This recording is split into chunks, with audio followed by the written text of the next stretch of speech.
So hello everyone, कैसे हैं आप सभी लोग।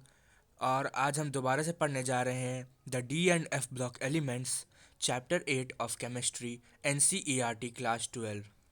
तो देखो यार, पिछले पार्ट में हम लोग ने इसका कुछ कुछ चीज़ें देख ली थी, जैसे कि पिछले दो पार्ट्स हम लोग कर ली थी। ये इस चैप्टर का तीसरा पार्ट है। तो पिछले पार्ट में हम लोग ने ये सब देख लिया था, सेक्शन 8.1, 8.2, और हम लोगों ने 8.3 भी देख लिया था, और इसके इलेक्ट्रॉनिक कन्फिग्रेशन वगैरह ये सब देख लिए थे। इसके ग्राफ व्राफ सब देख लिए थे, यहाँ तक हम लोग ने देख लिया था। आज हम लोग को करना है आयोनाइजेशन इंथैल्पीज। तो हम लोग जानेंगे आज कि ये होता क्या है और इसके क्या क्या प्रॉपर्टीज़ हैं D and F block elements के। तो चलिए यार, चैप्टर पढ़ना स्टार्ट करते हैं। Due to an increase in nuclear charge which accompanies the filling of the inner D orbital.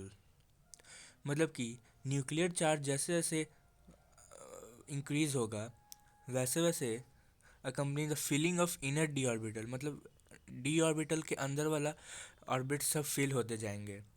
There is an increase in ionisation enthalpy along each series of transition elements from left to right.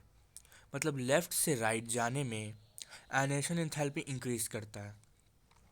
तो इसको हम लोग ऐसे याद कर सकते हैं कि अगर यहाँ पे न्यूक्लियस है और फर्स्ट पे लेफ़्ट से राइट जाएंगे, तो इसके ये जो ऑर्बिट्स हम मान लेते 3 हैं, तो ये इंक्रीज़ नहीं करेंगे, लेकिन जो साइज़ है वो वैरी करेगा। तो अगर ये इतना ही है, लेकिन अगर इसमें इलेक्ट्रॉन बढ़ते जाएंगे, तो लास्ट में आते आते इसको निकालना बहुत मुश्किल हो जाएगा। इसीलिए इसका आयोनाइजेशन एंथैल्पी हाई होते चल जाता है। However, many small variations occur, लेकिन बहुत सारे small variations भी होते हैं। Table 8.2 gives the values for the first three ionization enthalpies of the first two elements. First three का यहाँ यह मतलब है कि पहला इलेक्ट्रॉन निकलना को बोलते हैं फर्स्ट आयनाइजेशन एंथैल्पी, सेकंड इन इलेक्ट्रॉन को निकलना बोलते हैं second ionisation enthalpy, and third electrons को निकलना बोलते हैं थर्ड आयनाइजेशन एंथैल्पी। तो यहाँ पे इलेक्ट्रॉन के निकलने पे दो चीज़ें हो सकती हैं, या तो एनर्जी रिलीज होंगे या तो एनर्जी इसको मिलेंगे। तो जैसे जैसे हम लोग पीरियड में इस साइड जाएंगे, वैसे वैसे इलेक्ट्रॉन को निकालना आसान होगा। क्योंकि मान लेते हैं यहाँ पे पहले एक इलेक्ट्रॉन था, और दूसरे केस में मान लेते हैं यहाँ पे दो इलेक्ट्रॉन था। तो दो इलेक्ट्रॉन के बीच में रिपल्सन होगा, तो इसको अगर हम लोग और दूर ले जाएंगे तो और ये स्पॉन्टेनियस प्रोसेस होगा, इसीलिए इसको निकालना आसान होता चल जाता है। इसीलिए फर्स्ट आयनाइजेशन एंथैल्पी और लेफ़्ट टू राइट जाने में आयनाइजेशन एंथैल्पी इंक्रीज करता है। तो ऐसे इस लॉजिक के मदद से आप इसको याद भी रख सकते हैं। तो चलिए यार, आते हैं नेक्स्ट चीज़ पे। These values show that the successive enthalpies of these elements do not increase as steeply as in the main group elements.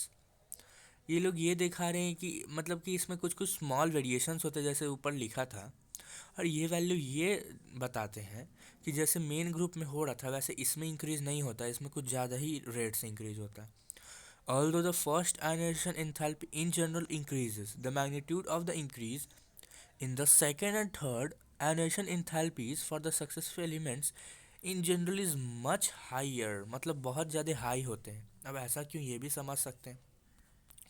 मान लेते हैं कि न्यूक्लियस और ये ऑर्बिट्स हम लोग का, और यहाँ पे दो इलेक्ट्रॉन थे। अब मान लेते हैं एक इलेक्ट्रॉन हम लोग ने आसानी से निकाल लिया, लेकिन ज़रूरी नहीं है कि दूसरा भी आसानी से निकाल लेंगे, क्योंकि अब इसके पास एक इलेक्ट्रॉन कम है, तो ये अनस्टेबल है, और ये इलेक्ट्रॉन वापस लेना चाहेगा अपने स्टेबिलिटी गेन करने के लिए, और ये न्यूक्लियस से भी अच्छे से अट्रैक्ट हो रहे हैं, इसीलिए इसको निकालना और टफ होगा। मान लेते हैं इसको भी निकाल ली सेकेंड आयनाइजेशन एंथैल्पी, तो थर्ड इलेक्ट्रॉन इधर होगा। अब इसको निकालना तो बहुत टफ हो जाएगा, क्योंकि ये कैसे निकलेगा, दो इलेक्ट्रॉन पहले ही निकल चुके हैं, तीसरा निकालना और भी टफ हो रहा है।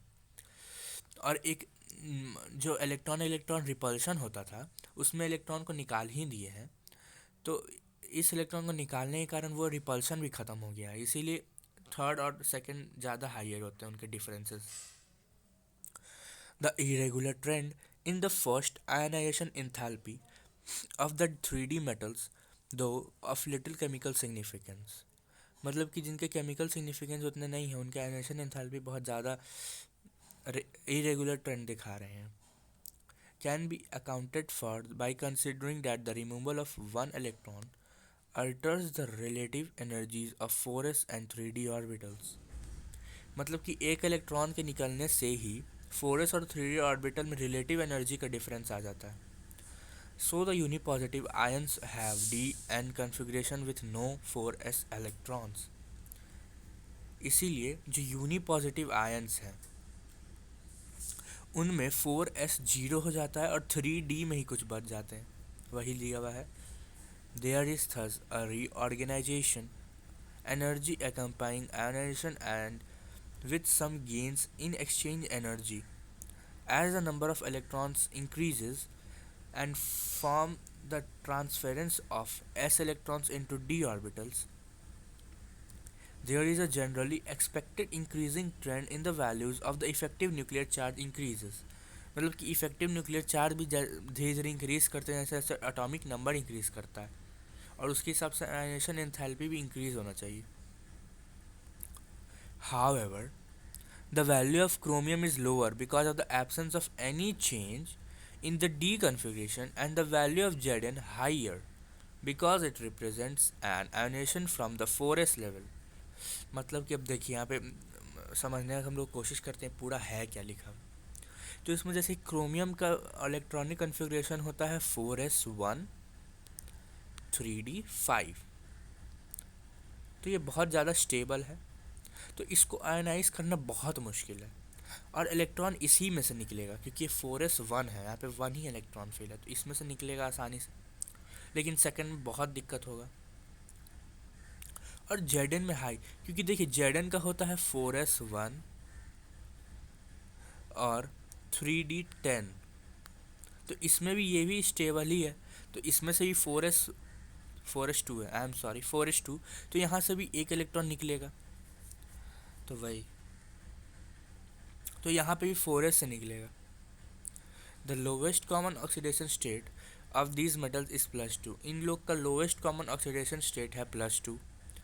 To form the M2+ ions from the gaseous atoms, the sum of the first and second ionisation enthalpy is required in addition to the enthalpy of atomisation for each element. मतलब कि दो electron निकालने पे जितना energy लगता या निकलता है उतना ही एनर्जी यहाँ पे कंज्यूम होना चाहिए इसको एटम बनाने में, मतलब कि कंजर्वेशन ऑफ एनर्जी होना चाहिए। ये सब उतना इम्पॉर्टेंट चीज़ नहीं है हम लोग के लिए, लेकिन एक बार पढ़ लेंगे तो हो जाएगा। The dominant term of is the second ionization enthalpy, which shows unusual high values of chromium copper where D5 and D10 configurations of the M plus ions are disrupted। और क्रोमियम कॉपर आपको पता ही था D5 D10 है तो बहुत ज़्यादा stable है, तो M plus ions are disrupted, इसलिए यहाँ पे M2+ नहीं बनता है। With considerable loss of exchange energy, the value for Zn is correspondingly low as the ionization consists of the removal of electron which allows the production of, मतलब वही दिया हुआ है कि D10 है तो इसमें से कैसे इलेक्ट्रॉन निकालेंगे, तो बहुत स्टेबल है, इसीलिए यहाँ पे सेकेंड या थर्ड इलेक्ट्रॉन नहीं निकल पाता है। The trend in the third ionization enthalpies is not complicated by the 4s orbital factor and shows the greater difficulty of removing an electron from the D5 D10 ions superimposed upon the general, मतलब Mn2+ में से एक electron और निकालना मुश्किल है, Zn2+ में से एक इलेक्ट्रॉन और निकालना मुश्किल है, यही दिया है क्योंकि इनका कन्फिग्रेशन हमेशा यहाँ पे स्टेबल आ जा रहा है D5 और D10 are quite high and there is marked break between values Mn2+ Fe2+। also the high इसीलिए आप लोग देखेंगे कि Fe3+ भी एग्जिस्ट कर रहा है क्योंकि यहाँ पे तीसरा इलेक्ट्रॉन निकाल सकते हैं, क्योंकि यहाँ पे Fe2+ का D5 नहीं हो रहा है, इसीलिए। Also the high values for copper nickel and zinc indicate why it is difficult to obtain oxidation state greater than 2 for this element, इसीलिए इनका ऑक्सीडेशन स्टेट 2 से ज़्यादा नहीं हो पाता है, लेकिन कुछ कुछ का जैसे आयरन का 3 हो पाता है क्योंकि उनका D5 नहीं होता है Fe2+। Although ionisation enthalpies Give some guidance concerning the relative stabilities of oxidation states. This problem is very complex and not amendable to ready generalization. Although annihilation enthalpies give some guidance concerning the relative stabilities, तो वही सब दिया हुआ कि उनके oxidation state की stability भी बताता है annihilation enthalpy. तो होप आपको समझ में आया होगा. अभी हम लोग नेक्स्ट पे आते हैं ऑक्सीडेशन स्टेट्स. तो चलिए ऑक्सीडेशन स्टेट्स के बारे में पढ़ना शुरू करते हैं. One of the notable features of a transition element is very great variety of oxidation states it may show in its compounds. Table 8.3 lists the common oxidation state. ये लोग बहुत सारे ऑक्सीडेशन स्टेट शो कर सकते हैं. देखते हैं यहाँ पे क्या क्या है. कॉपर के यहाँ पे देखिएगा +2 से आगे नहीं बढ़ेगा क्योंकि +2 के बाद ये स्टेबल है ही नहीं इसका डी ऑर्बिटल, इसीलिए. स्कैंडियम +3, टाइटेनियम 2, 3, 4, वेनेडियम 2, 3, 4, 5, क्रोमियम 2, 3, 4, 5, 6 तक, मैग्नीशियम और 7 तक. मैग्नीशियम के बाद आयरन 2, 3, 4, 6, कॉपर भी 2, 3, 4, निकल, मतलब ये सब ठीक है, ये सब करते हैं शो. एक कॉपर और एक जिंक खाली 1 और 2 और जिंक 2 ही करते हैं क्योंकि वही इनके पास कुछ D10, D10 और D5 का लोचा है. इन सब के कारण ही ये ऐसे ऑक्सीडेशन स्टेट नहीं कर पा रहे हैं कॉपर और जिंक. बाकी सब देखिए एकदम मस्त कर पा रहे हैं. तो चलिए हम लोग आगे देखते हैं. The elements which give the greatest number of oxidation states occur in और near the middle of the series. हाँ, जैसे कि जो बीच में है, जो बीच के सीरीज में है वो ज़्यादा शो कर रहे हैं. Manganese for example exhibits all oxidation state from +2 to +7. Manganese सब ऑक्सीडेशन स्टेट दिखा रहे हैं +2 से +7. The lesser number of oxidation states at the extreme ends stems from either too few electrons to lose or share. जैसे यहाँ पे जो भी एटम्स हैं, ये दोनों, मतलब ये सब, इनके पास बहुत कम इलेक्ट्रॉन लेने को है और इनके पास बहुत कम इलेक्ट्रॉन देने को है. इसीलिए ये लोग ज़्यादा ऑक्सीडेशन स्टेट नहीं दिखा पा रहे हैं. लेकिन ये बीच वाले हैं, इसीलिए ले भी पाते हैं, दे भी पाते हैं. बहुत बढ़िया एकदम काम कर रहे हैं ये लोग. तो वही लिखा हुआ है. Are too many D electrons hence fewer orbitals available in which to share electrons with others. For higher valence, thus early in series scandium is virtually unknown and titanium is more stable than Ti3 or Ti2. At other end, the only oxidation state of zinc is +2 and no d orbital are involved. मतलब इसमें d electrons नहीं लेते participate bonding में, s orbital लेते हैं. The maximum oxidation states of the reasonable stability correspond in value to the sum of s and d electrons up to manganese, followed by rather abrupt decrease in stability of higher oxidation states. So that typical species to follow are Fe2 3, copper 2 plus 3, nickel 2 plus, copper 1 2, zinc 2 plus. The variability of oxidation states are a characteristic of transition elements. ये याद कर लीजिएगा, transition elements का ये characteristics है. Transition elements variable oxidation states show करते हैं, ये याद रख लीजिएगा, ये एग्ज़ाम में पूछता है. Arises out of incomplete filling of D orbitals. और ये क्यों होता है ये भी पूछता है. कभी कभी रीज़न वाले क्वेश्चन में आ जाएगा कि why transition element so variable oxidation state. तो इसका आंसर हो जाएगा because it has incomplete D orbitals in such a way that their oxidation state differ from each other by unity. ठीक है. This is in contrast with the variability of oxidation state of non-transition elements where oxidation state normally differ by unit of 2. जैसे कि आप लोग oxygen का देखिएगा या sulphur का ले लेते हैं, तो सल्फ़र का देखिएगा 2+ में एग्जिस्ट करेगा, S4+ में करेगा, S0 में भी करता है, S-2 में भी करता है. तो यहाँ पे 2 का डिफरेंस है हमेशा. कभी आप S1+ नहीं देखिएगा, लेकिन यहाँ पे देखिए मैंगनीज़ में तो मैंगनीज़ 2+, 3+, 4+ ऐसे 1 करते चल जाता है. इसीलिए यहाँ पे इसका बहुत अच्छा कैरेक्टरिस्टिक है और बहुत अच्छा, बहुत यूनिक प्रॉपर्टी है ट्रांजिशन एलिमेंट्स का. ये बहुत इंपॉर्टेंट पैराग्राफ है, इसको तो एकदम मतलब कि छप जाना चाहिए दिमाग में, इतना इंपॉर्टेंट है. क्योंकि इसमें कंपैरिजन भी दे दिया है किसी किसी के साथ. An interesting feature in the variability of oxidation states of the D block elements is noticed among the groups 4 through 10, although in the P block the lower oxidation states are favored by the heavier members. मतलब कि P block में हम लोग देखे थे कि heavier member मतलब जितने नीचे जाएंगे उतना लोअर ऑक्सीडेशन स्टेट स्टेबल होगा. हाँ, क्योंकि क्यों होता है इनर्ट पेयर इफेक्ट के कारण. ये तो हम लोग पढ़े ही हुए हैं 11 में 10 में भी पढ़े थे. The opposite is true in the groups of D block. D block में इसका उल्टा हो जाता है. For example in group 6 M O molybdenum and W tungsten are found to be more stable than copper. Thus copper 6 is form of dichromate chromium 6 in the form of dichromate in acidic medium is a strong oxidizing agent, whereas MO3 WO3 are not. तो आप समझ गए होंगे मतलब कि जैसा उसमें होता था पी ब्लॉक एलिमेंट में कि हैवियर जो एलिमेंट्स हैं उनके लोअर ऑक्सीडेशन स्टेट ज़्यादा स्टेबल होंगे, यहाँ पे उल्टा होता है. डी ब्लॉक में हैवियर में हायर ऑक्सीडेशन स्टेट ही ज़्यादा स्टेबल होते हैं. Low oxidation states are found when a complex compound has ligands capable of pi acceptor.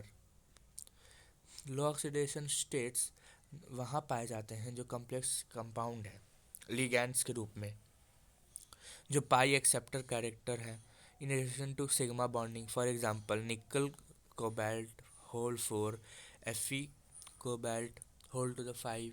The oxidation state of nickel and iron is 0. यहाँ पे इसका कुछ ट्रेंड्स दिया हुआ है क्या किसका ट्रेंड्स. अच्छा, इलेक्ट्रोड पोटेंशियल के आगे आएगा, देख लेते हैं हम लोग. सो table 8.4 contains the thermochemical parameters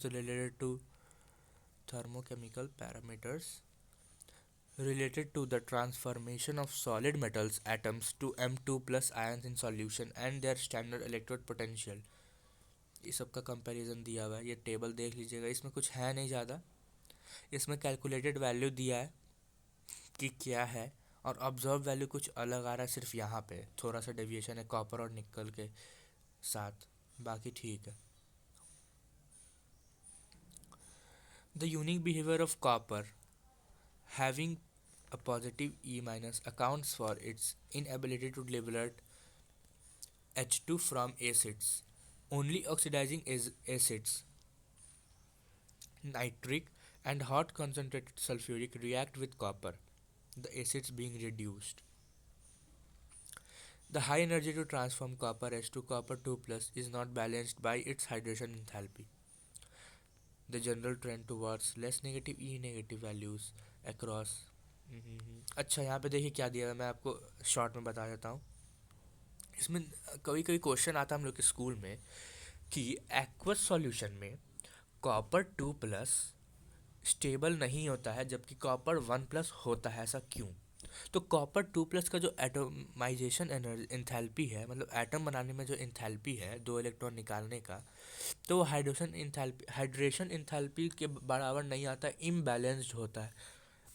तो इसका सिंपल रीज़न ये होगा कि क्योंकि उसका हाइड्रेशन एंथैल्पी बहुत कम होता है. हाइड्रेशन एंथैल्पी कम होने के कारण वो इसमें डिज़ोल्व नहीं हो पाता कॉपर 2 प्लस. तो वही दिया हुआ है और यहाँ पे कुछ कुछ दिया हुआ है इसके बारे में. तो चलिए यार, आज के वीडियो के लिए इतना ही. नेक्स्ट से हम लोग देखेंगे trends in M3 plus two M2 plus standard electrode potential. बाकी का अगले पार्ट में देखते हैं. Thank you. अगर वीडियो अच्छा लगा तो लाइक करिए, सब्सक्राइब करिए, शेयर करिए और मिलते हैं अगले पार्ट में. सी यू सून.